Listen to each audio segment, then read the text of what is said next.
Hello, ladies and gentlemen, boys and girls, crypto nerds of all ages. My name is Monty Allen. I am your crypto nerd. And this week, we're going to talk about the top 10 use cases for Algorand. Let's start with number 10. And this is a very interesting use case. So it's loyalty, rewards, and other crypto that are naturally built on top of the Algorand blockchain.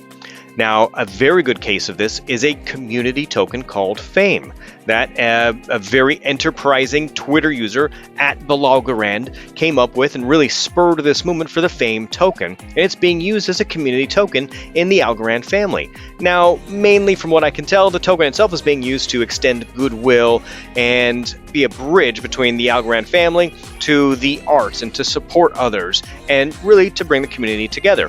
Great use case for the Fame token. Now, you could put this same idea into a business sense. And let's say you ran a widget company. Your company was Widget Co. And let's say you saw another widget employee and they were doing a good thing. Perhaps you could go to your intranet and award that person 50 widget coins, and that person could take those 50 widget coins and exchange them for some widget swag. Wouldn't that be great? Incentive programs like this, employers already have in place. Wouldn't it be great if we could track those on the blockchain?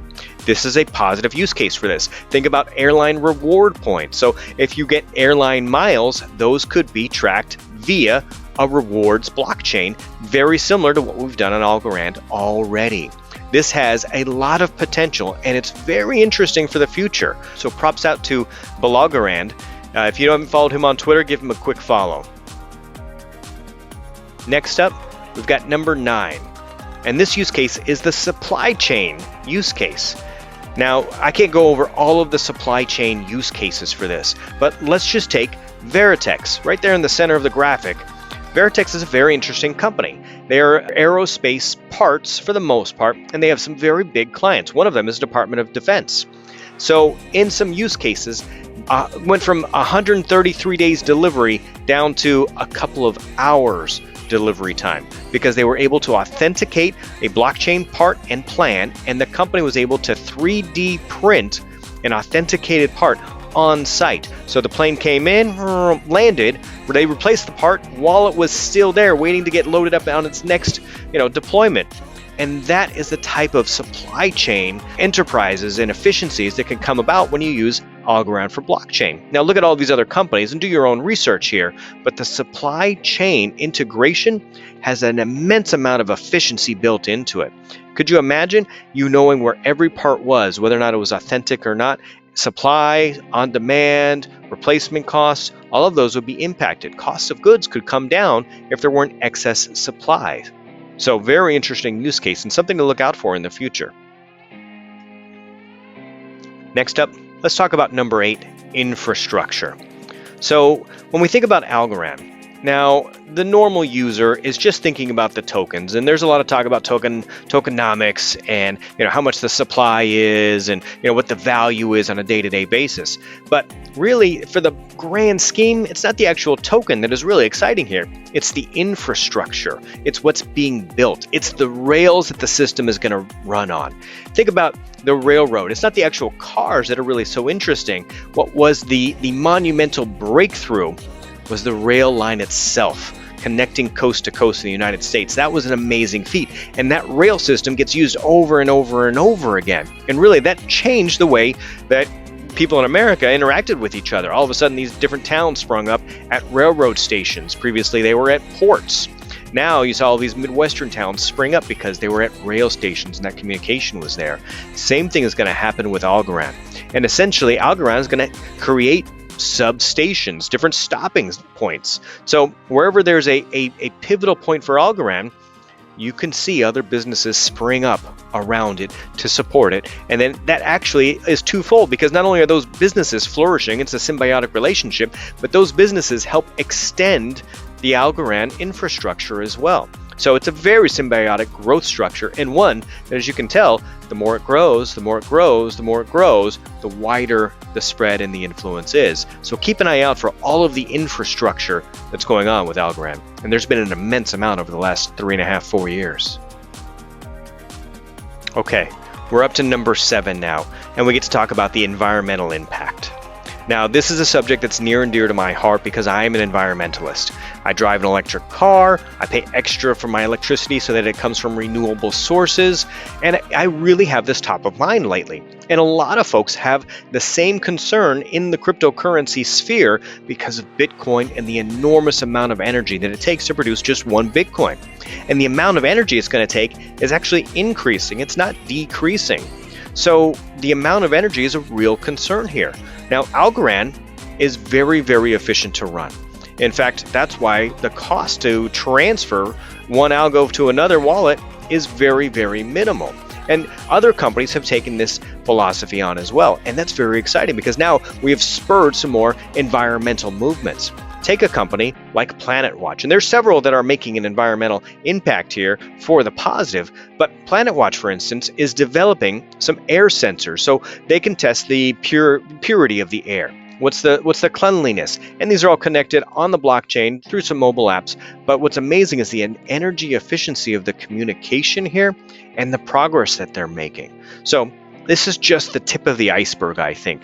This ability to communicate and track and verify all the information and the data is only going to get smarter, better, faster, cheaper, and more economical and efficient. And data in this case is more power to change the environment for the better.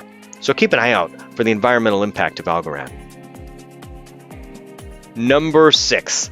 Let's talk about the gaming industry. Now, this is ALGO. Now, this is just one company, and really they designed this site just for as a use case. This isn't a very serious gaming site yet. It's sort of a hypothetical, a pet project, it seems like, but it works out very well, and it's a very good use case. There are lots of folks, especially due to COVID, who have been at home, who want to engage online.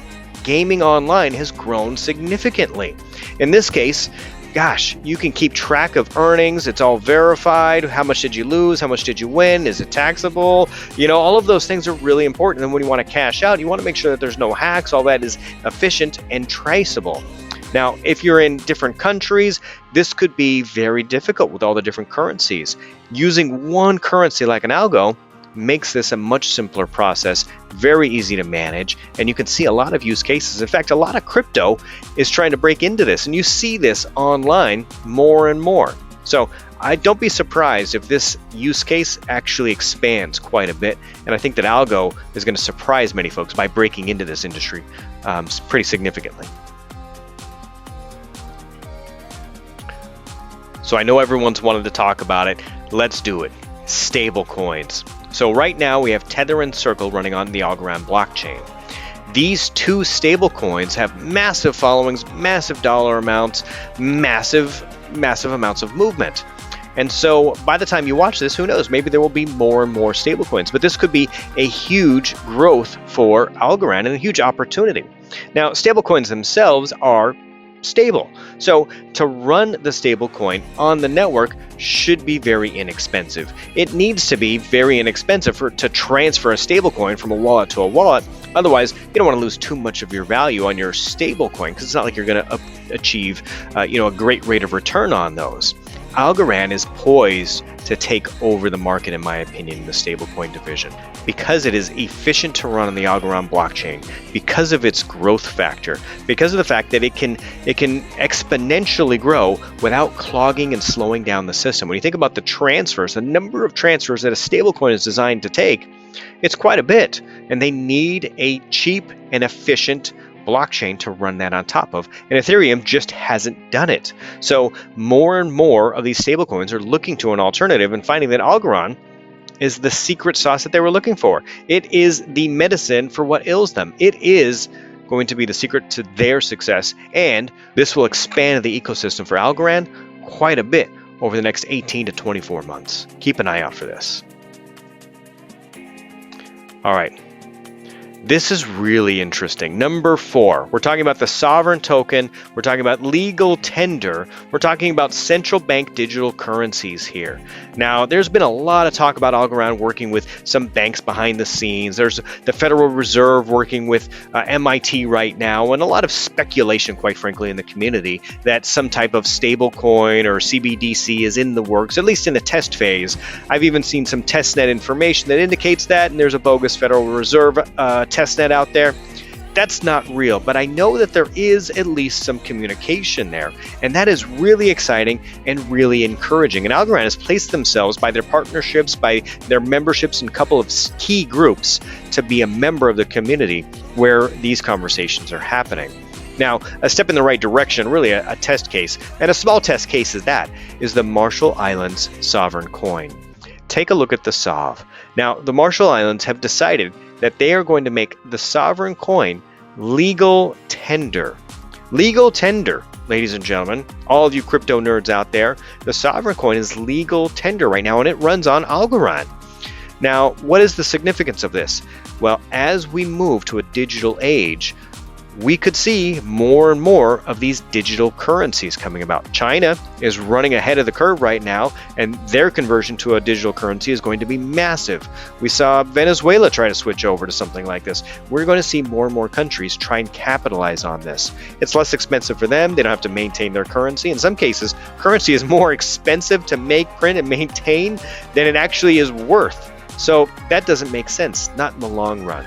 But digital currency makes a ton of sense. Let's watch what happens in the digital currency market, because it's going to be very, very interesting, and probably sooner than most people realize. All right, top 3 now, ladies and gentlemen, crypto nerds. We're talking about DeFi. You knew it was coming. How could we not talk about DeFi in a top 10 use case for Algorand?